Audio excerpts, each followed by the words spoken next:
Dialogando con el padre Raúl Sánchez. Fíjese que existe un documento también del Concilio Vaticano II, un decreto llamado Presbyterorum Ordinis. Hace referencia sobre el ministerio y vida de los presbíteros. Pues bien, este documento en su numeral 4 dice lo siguiente.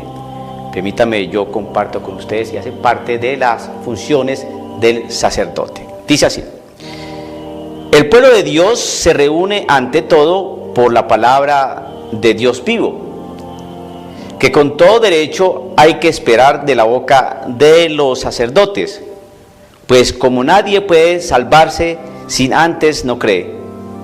Los presbíteros, como cooperadores de los obispos, tienen como obligación principal anunciar a todos el Evangelio de Cristo para constituir e incrementar el pueblo de Dios, cumpliendo el mandato del Señor, ir por todo el mundo y predicar el Evangelio a toda criatura.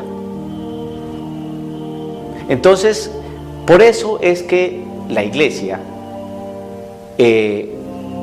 ha considerado pertinente, y por eso lo expresa en estos documentos, ¿no?, que la labor del presbítero es la predicación. Y el presbítero en las misas es donde puede predicar de una manera privilegiada, ¿no?, la palabra de Dios. Por eso las mujeres, ¿no?, o los laicos en general, no están para que ejerzan esta labor, porque la tarea que le es propia del presbítero es la predicación. Entonces, cuando se hace referencia o nos invitan a pensar que por qué no una mujer puede predicar, o por qué los laicos no pueden predicar y desarrollar una homilía en las misas, entonces es por la sencilla razón de que los documentos de la Iglesia Católica, concretamente en los documentos de las constituciones dogmáticas o en los decretos del Concilio Vaticano II, así lo prohíben y así lo expresan. El obispo, el presbítero, por la autoridad y la potestad que se le ha conferido como ministros ordenados, tienen esa obligación de predicar la palabra del Señor. Como decía en un video anterior, porque la realidad de la misa conforma un culto, una unidad de culto que no se puede dividir. Un laico es un bautizado, pero no es un ministro ordenado. Y las misas las desarrolla un ministro ordenado, el obispo y el presbítero. Como tales, han sido puestos en la Iglesia para esos menesteres. Crear confusión diciendo que un laico también puede predicar la misa porque tiene muchas experiencias y porque también tiene algo que contar, es prácticamente algo totalmente descabellado, que es prácticamente un anuncio de una clara ignorancia del Concilio Vaticano II, y que prácticamente si estas cosas no se le pone como coto o no se hace advertencia de esto, eso puede traer mucha confusión. Ahora, como estamos en un ambiente tan caldeado donde las feministas recalcitrantes, ¿no?, entonces están reclamando derechos a diestra y siniestra, entonces ¿cómo queda aún más la Iglesia? Todo esto es algo que si no ponemos atención, pues nos va a traer dificultades enormes aún más. Yo siempre me he hecho esta pregunta. Estas personas que dicen este tipo de cosas, ¿quién los llama al orden? ¿Quién los invita a un diálogo para que en sana prudencia, ¿no?, y sensatez dejen de decir tanta cosa que no corresponde a la enseñanza de la Iglesia Católica? ¿Dónde están las autoridades que pueden llamar al orden a estas personas que generan tanta confusión? Pero ¿qué es lo que pasa? Que los que estamos causando confusión somos nosotros los que advertimos de estos pronunciamientos erróneos, de estas alocuciones equivocadas que van a llevar o están llevando al pueblo de Dios a grandes dudas, inquietudes y preguntas. Nosotros como presbíteros tenemos que anunciar la buena noticia, anunciar el evangelio, pero también denunciar, ¿no?, aquellas cosas que no se ajustan a la enseñanza de la Iglesia Católica. Aquí no se trata de uno ser tradicionalista o anticuado o ser una pieza de museo, no. Aquí lo que uno hace es simplemente ceñirse lo que enseña la Iglesia. Concilio Vaticano II, yo no me salgo de allí. Los que se salen de allí son aquellos que dicen, oye, ¿y por qué las mujeres no predican en una misala? Esos son los que salen de allí. Los que se salen de allí son los que dicen, bueno, ¿y por qué el numeral 2357, 2358 y 2359 del Catecismo de la Iglesia Católica trata de a los homosexuales de esa manera, diciendo que sus actos homosexuales son intrínsecamente desordenados? Eso no es así. El catecismo está errado, es decir, el magisterio está errado, están confusos, no han entendido la sexualidad humana. Eso no se debió escribir, hay que corregir eso. Hay que corregir el Concilio Vaticano II, hay que corregir muchas cosas. La Iglesia anda mal, nosotros aparecimos, somos los iluminados, las nuevas luces de la Iglesia Católica. Créanos a nosotros, la Iglesia ha estado equivocada durante 2000 años, pero ahora hemos llegado nosotros, porque con la luz del Espíritu Santo han llegado nuevas épocas. Esto hay que transformarlo. ¿Así? Y entonces, si es así, ¿qué vamos a hacer? 2000 años de Iglesia Católica botados al cesto de la basura, porque ahora sí llegaron los que sí saben. Pues así muy fácil.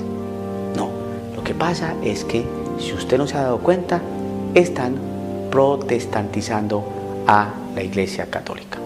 Y le doy una noticia si es que no sabe. Todas aquellas intentonas de acomodarse al mundo de hoy han fracasado. Simplemente mire las iglesias anglicanas, es increíble que ya no es iglesia, sino es un grupo grande de fe. ¿Por qué? Porque han incluido en su iglesia todas aquellas cosas que reclama el mundo. ¿Están llenas? No, vacías, nadie va. Y tienen mujeres obispas, tienen sacerdotes homosexuales en ejercicio, haciendo su misión pastoral, tienen curas casados, aceptan pastillas anticonceptivas, aceptan todas las banderas de todos los colores habidos y por haber, etcétera, etcétera, etcétera. Y esa iglesia anda sola. Miremos a los luteranos en Alemania, cada día son menos luteranos en Alemania, y son luteranos protestantes, y han asumido una serie de cosas y los templos de ellos vacíos. Y entonces ahora quieren que la Iglesia Católica ande igual, para darle solución, para que ahora sí la iglesia va a estar llena, ahora los jóvenes sí se van a acercar, cambiemos esto, porque la iglesia prácticamente nos tenía sumidos en las mazmorras oscuras del medioevo. Pero estas personas tan iluminadas, tan llenas de aire y oxígeno novedoso, van a hacer posible que esta sea la iglesia de Jesucristo. Ay, por Dios santo, ¿a quién van a engañar? Peor, nos vamos a hundir aún más, porque la experiencia ha enseñado que cuando se mundaniza la iglesia, ¿no?, se pierde la fe. Cuando se mundaniza la iglesia, se pierde la fe. Hay que asumir la palabra del Señor, hay que asumir su enseñanza, hay que asumir el evangelio, hay que asumir el magisterio de 2000 años. Hay que asumir eso, no botarlo, no acabarlo, no romperlo, sino oxigenarlo, pero no cambiarlo. Es que una cosa es darle un aire, otra cosa es cambiar y hacer otra cosa. Hay cosas que necesitan algunos ajustes, Claro que sí, no vamos a decir que no, pero es que una cosa es dar algún ajuste, ¿no?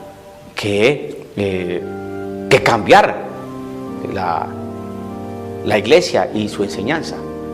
Voy a dar un ejemplo de qué es darle algún ajuste. Antes existían digamos, ¿cómo llaman? Los sacristanes. Eran hombres, varones, los que ayudaban al sacerdote en la sacristía, de preparar los ornamentos, le tenía todos los vasos sagrados en orden, era el que arreglaba, limpiaba, traía las velas, las luces, entonces tenía adecuada toda la parte lista del sacerdote, lista para los actos litúrgicos. Bueno, darle un nuevo aire, bueno, es permitirle a las mujeres que ellas también pueden participar, ¿no? Como hacía un sacristán, ahora existen sacristanas, ¿no? Mantienen muy ordenadas las prendas de los ornamentos del sacerdote, ponen flores frescas, están atentas más a los detalles de las imágenes, entonces, y qué bueno eso, ¿no? Bueno, se le da una participación también a la mujer en ese sentido. Los cantos, bueno, hay cantos que hacen que la liturgia de pronto sea un poco más variada, pero eso son las cosas que pueden oxigenar, ¿no? Oxigenar la realidad litúrgica, la vida de la iglesia. Pero los cambios, no puede cambiar lo que enseña la iglesia, como por ejemplo que los laicos prediquen en las misas. Eso sí es prácticamente romper con la liturgia. Ahí existe un rasgonazo, ¿no? Una fractura enorme. Entonces, creo que debemos poner atención qué es lo que la iglesia, la nueva iglesia está proponiendo. Y uno como cura, pues tiene que decirle al pueblo de Dios las cosas, porque si nos están diciendo que por qué los laicos no predican en las misas, y los documentos del Concilio Vaticano II nos enseñan otras cosas, la Sacrosanctum Concilium, la Lumen Gentium, la Presbyterium Ordinis, esos documentos nos enseñan claramente por qué los laicos no pueden predicar en una misa. Entonces, ¿qué cambios son los que estamos generando? ¿Qué cambios desea la nueva iglesia? Nosotros simplemente acudimos, atendemos y obedecemos lo que enseña la Iglesia Católica, no lo que dicen algunos nuevos iluminados dentro de la iglesia. Dialogando con el padre Raúl Sánchez.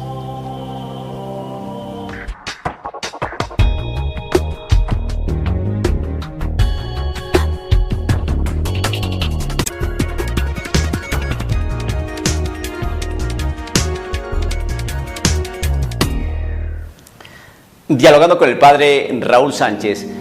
Hace unos buenos años todos los sacerdotes pues predicaban más o menos lo mismo, tenían la misma enfoque, la misma dirección a nivel doctrinal, ¿no? Del Evangelio, de la Sagrada Escritura, de la tradición, de lo que transmitía el magisterio, y no había ningún tipo de problema. Pero empezaron a pasar los años y el clero se empezó a dividir. ¿A dividir en qué? En posiciones doctrinales. ¿Por qué? ¿Cómo empezó a gestarse eso? ¿Por qué si 2000 años caminando con la misma enseñanza, la misma doctrina, ¿no? El mismo pensamiento, el mismo horizonte, Cristo Jesús, que es la luz del mundo, y el que me siga no andará en tinieblas? Pues la iglesia estuvo caminando durante mucho tiempo en la luz, porque Cristo es la luz del mundo. Entonces, ¿cuándo es que empezaron a aparecer este tipo de divisiones adentro de la Iglesia Católica en el clero? Eso tiene su historia, eso tiene sus raíces, eso tiene sus causas, y que hoy en día negar esto es uno pecar de ingenuo. Y que tengamos que desarrollar videos sobre esta temática, pues no es muy agradable que se diga, y que a muchas personas les disgusta, porque dicen que uno es un divisionista, que le falta a uno misericordia, que hay que predicar es el amor de Cristo Jesús, su esperanza, su amor, su sanación, su liberación, y que tocar temas de este tipo para la opinión pública, pues creo que es una falta de misericordia. Pues yo considero que es lo contrario, es una gran ejercicio de la misericordia, enseñarle al pueblo de Dios qué es lo que está pasando con algún clero que está allí haciendo mella y que no le dicen nada, y que en aras de una falsa misericordia calle, mientras ellos siguen hablando, porque es el gran problema de los que hablan de la falsa misericordia. Los que hablan de la falsa misericordia y los que promueven la falsa misericordia, ellos sí pueden hablar y hablar y hablar, pero uno que va a decir alguna cosa, no, te cállese, no, eso no es así, le falta misericordia. Pero ellos llevando por allá la falsedad de la falsa misericordia, eso sí pueden hablar.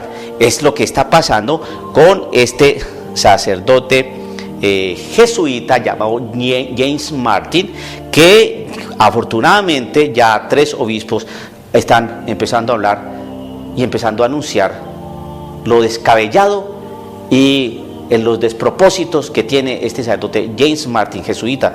Para mayor ahondamiento, ¿no? Sí, que no tengo nada en contra de los jesuitas, pero es que hay muchos jesuitas ahorita que está causando bastante problema a nivel doctrinal en sus enseñanzas. Este monseñor Chaput, ¿no?, contra James Martin. El obispo de Springfield, Illinois, monseñor Thomas John Popacki, y el obispo de Knoxville, ¿no?, de Texas, monseñor Rick Stilka, se han hecho eco de las palabras del arzobispo de Filadelfia, monseñor Charles Chaput, advirtiendo a los fieles contra las enseñanzas del padre James Martin, abanderado del lobby LGTBI en la Iglesia Católica. Ya 3 sacerdotes,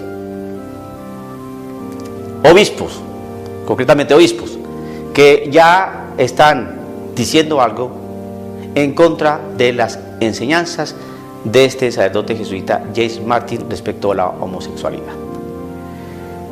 James Martin afirma, y ha afirmado en muchas oportunidades, que la Iglesia Católica no ha comprendido la realidad sexual de la persona humana, pero que él sí la entiende, y por eso él viene a enseñarnos. Obviamente no lo dice así, ¿no?, pero es lo que está haciendo. 2000 años de historia a través de las cuales la Iglesia ha venido enseñando su moral, y llega este gran iluminado y dice: no, las cosas no son así. Si el Señor los hizo homosexuales es porque el Señor ha querido que sean homosexuales, que ejerzan su homosexualidad. Entonces uno dice: bueno, ¿y eso no va en contra de la naturaleza? ¿Eso va en contra de natura? ¿No va en contra de la naturaleza? Eso no va en contra de toda una realidad y un principio que tuvo nuestro Señor desde sus comienzos. Desde un principio Dios los creó hombre y mujer, y usted está proponiendo otra cosa que no dijo Dios. Usted le está corrigiendo la plana a Dios, le está corrigiendo el criterio dentro de la historia de salvación para el hombre y la mujer dentro de su realidad sexual y familiar. Ese es el gran problema de James Martin. Para James Martin, el homosexual no está pecando. Para James Martin, la homosexualidad no es algo que va en contra de la natura. Para James Martin, la fornicación no es pecado. Para James Martin es válido una familia entre 2 personas del mismo sexo. Eso es contrario a la enseñanza de la Iglesia Católica. Y gracias a Dios ya 3 obispos empezaron a decir algo, porque a él no le han dicho nada. Se pregunta uno, ¿quién es el obispo de James Martin? ¿Por qué no llaman a James Martin para que se calle respecto a su enseñanza? Que se preocupe por los homosexuales, qué maravilla, preocúpese, hermano, hay que preocuparnos todos.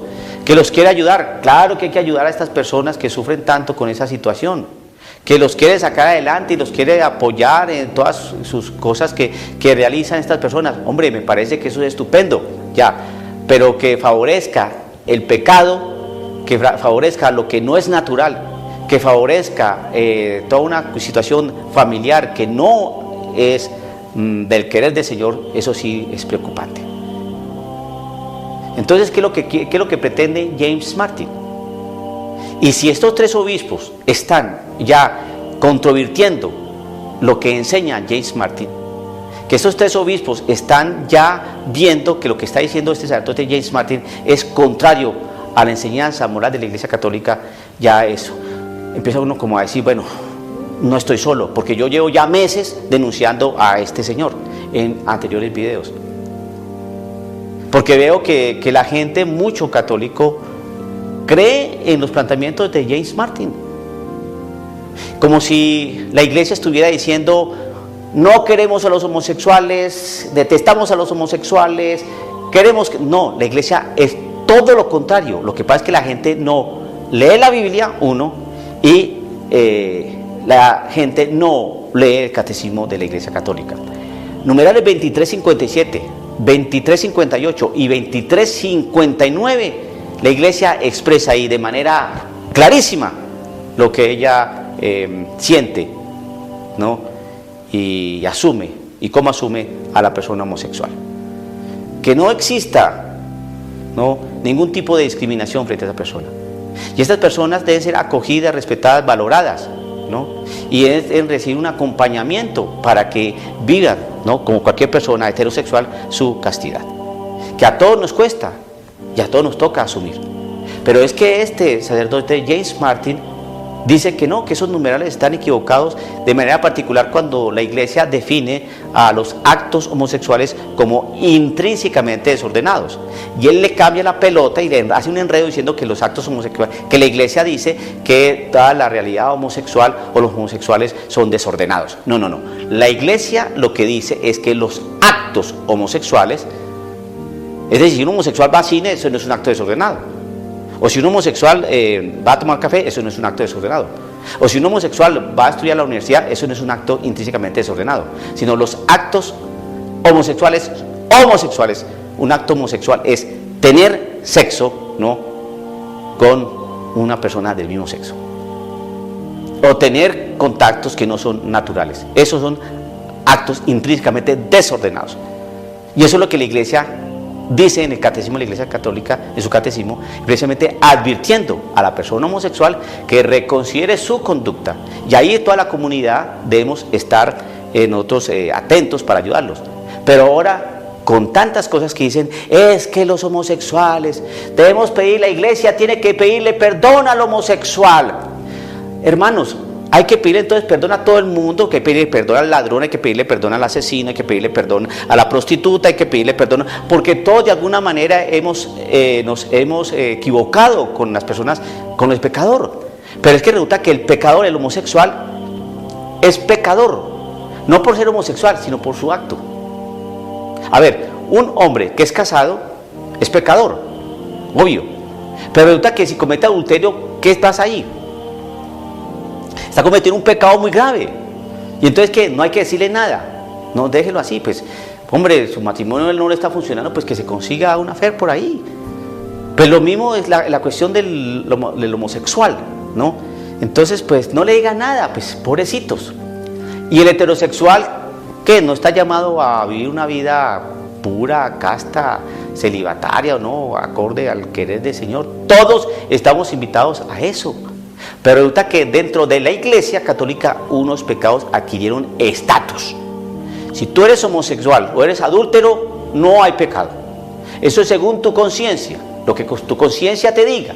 Y ahí eso es lo que llama la moral de situación, ¿no? O moral de actitudes. Bueno, la cosa es que si tú no te sientes que estás pecando, pues sigue adelante. ¿Y quién es la gente para juzgarte? Entonces, ni el adulterio es pecado, ni el ejercicio de la homosexualidad es pecado. Quiero advertirle, o transmitir esto a las personas que pronto lo desconocen. El ser homosexual no es pecado. No sabemos por qué razones se nacen así. Lo que sí sabemos es que no es una razón de orden genético. No existe dentro del mapa genético, dentro del genoma humano, el gen homosexual. No existe, no existe. Ya eso lo definió la ciencia, ya, eso está bien clarito. Como decir 2 más 2, 4. No le busquemos otras razones de orden genético.